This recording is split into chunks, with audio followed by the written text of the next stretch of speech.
Assalamualaikum warahmatullahi wabarakatuh. Perkenalkan, nama saya Ahmad Sarifudin dengan NIM 1611491320. Di sini saya akan mempresentasikan mata kuliah dari Hukum Paten dan Merek yang menjelaskan tentang haki dan sebagainya. Di sini saya akan menjelaskan apa itu haki. Haki, hak atas kekayaan intelektual, adalah hak untuk menikmati hasil kreativitas intelektual manusia secara ekonomi. Oleh karena itu, objek yang diatur dalam haki adalah karya yang timbul atau lahir dari kemampuan intelektual manusia. Yang kedua itu ada hak KI tergolong benda, yaitu benda bergerak tidak berwujud, intangible asset. Benda diartikan sebagai segala sesuatu yang dapat dijadikan objek hak milik.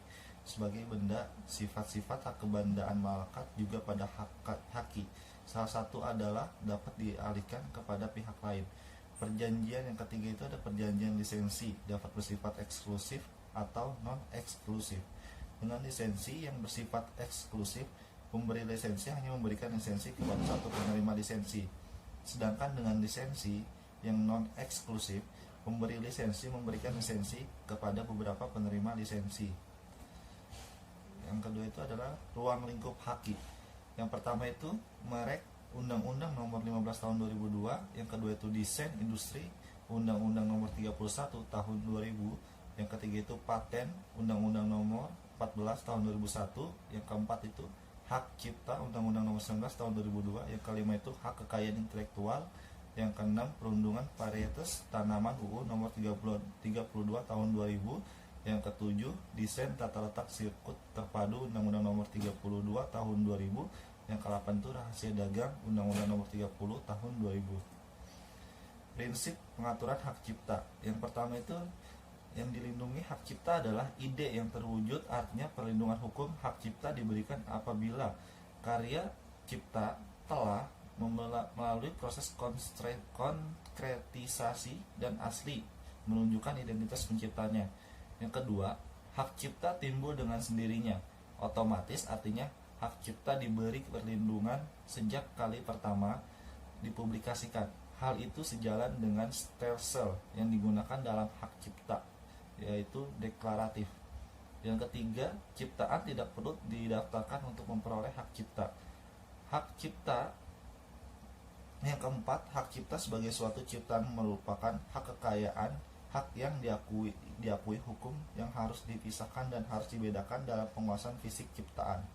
Yang kelima, eksklusif, artinya hanya pencipta yang berhak atas ciptaan kecuali atas izin penciptanya. Di sini ada hak-hak pencipta. Hak ekonomi adalah hak yang dimiliki seorang pencipta untuk mendapatkan keuntungan atas ciptaan serta produknya. Hak tersebut berwujud hak untuk mengumumkan atau memperbanyak ciptaan, meliputi yang pertama itu ada hak reproduksi atau pengadaan, hak adaptasi, hak distribusi, hak pertunjukan, hak penyiaran, adapun hak program kabel. Baik, selanjutnya di sini ada paten. Paten merupakan bagian daripada haki yang dalam kerangka ini termasuk dalam kategori hak kekayaan perindustrian atau bisa disebut industri properti. Merupakan suatu bentuk yang sangat penting karena ia memberikan kepada pemiliknya hak monopoli atas suatu penemuan. Dan kedua, ini ada lisensi, adalah izin yang diberikan oleh pemegang paten kepada pihak lain yang berdasarkan perjanjian pemberian hak untuk menikmati manfaat dari suatu paten yang diberikan perlindungan dalam jangka waktu dan syarat tertentu. Syarat pokok penemuan bahwa suatu invensi atau penemuan dapat dipatenkan bila invensi mengandung unsur dan memenuhi syarat. Yang pertama itu penemuan harus baru atau novelty. Yang kedua, penemuan tersebut mengandung langkah inventif. Yang ketiga, penemuan tersebut dapat diterapkan dalam industri. Salah satu di sini saya mengambil contoh, yaitu salah satu contoh rahasia dagang. Rahasia dagang adalah informasi yang tidak diketahui oleh umum di bidang teknologi dan atau bisnis di mana mempunyai nilai ekonomis karena berguna dalam kegiatan usaha dan dijaga kerahasiaannya oleh pemilik rahasia dagang. Seperti yang disebutkan dalam pasal 1 Undang-Undang Rahasia Dagang nomor 30 tahun 2000. Lingkup perlindungan rahasia dagang meliputi metode produksi, metode pengolahan, metode penjualan, atau informasi lain di bidang teknologi dan atau bisnis yang memiliki nilai ekonomi dan tidak diketahui oleh masyarakat umum. Rahasia dagang mendapat perlindungan apabila informasi itu yang pertama bersifat rahasia, hanya diketahui oleh pihak tertentu, bukan secara umum oleh masyarakat. Yang kedua memiliki nilai ekonomi apabila dapat digunakan untuk menjalankan kegiatan atau usaha yang bersifat komersial atau dapat meningkatkan keuntungan ekonomi. Yang ketiga, dijaga kerahasiaannya apabila pemilik atau para pihak yang menguasainya telah melakukan langkah-langkah yang layak dan patut. Pemilik rahasia dagang pun dapat memberikan lisensi bagi pihak lain.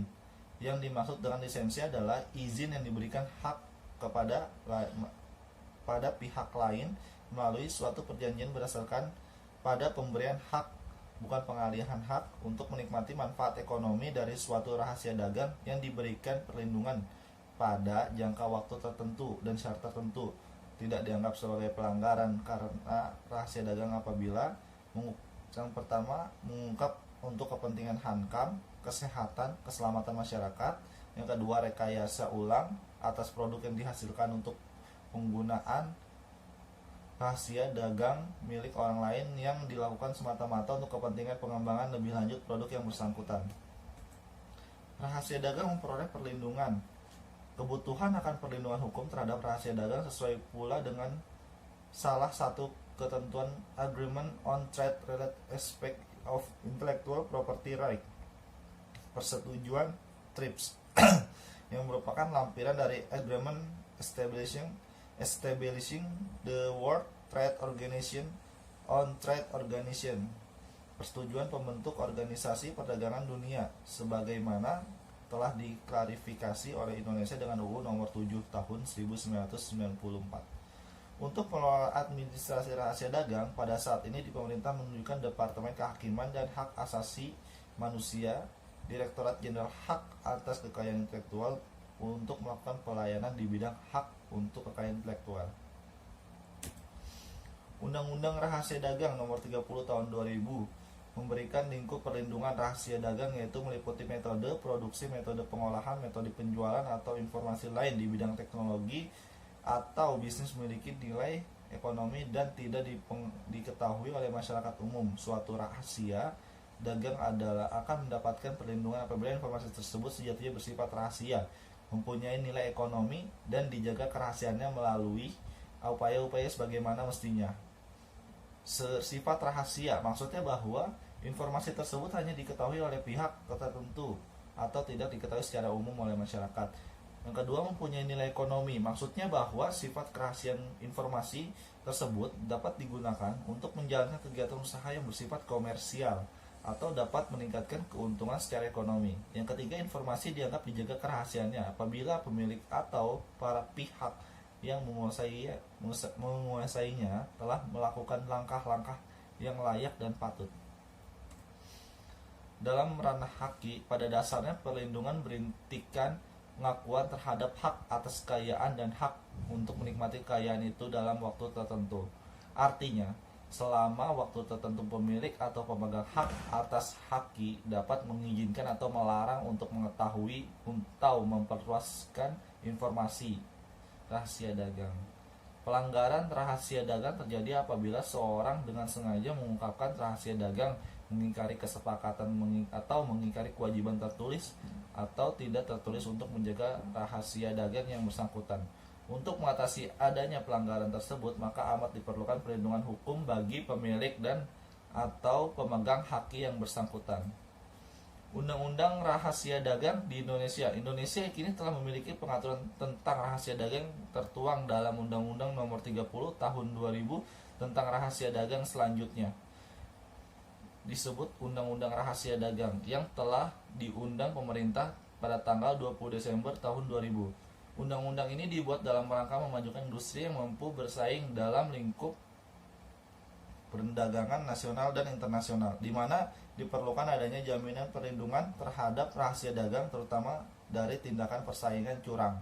Lahirnya undang-undang rahasia dagang juga penting untuk menjamin perlindungan yang efektif terhadap pemilikan, penguasaan, dan penggunaan rahasia dagang sebagai konsekuensi keikutsertaan Indonesia dalam persetujuan tentang aspek-aspek dagang dan dari hak atas kepemilikan intelektual.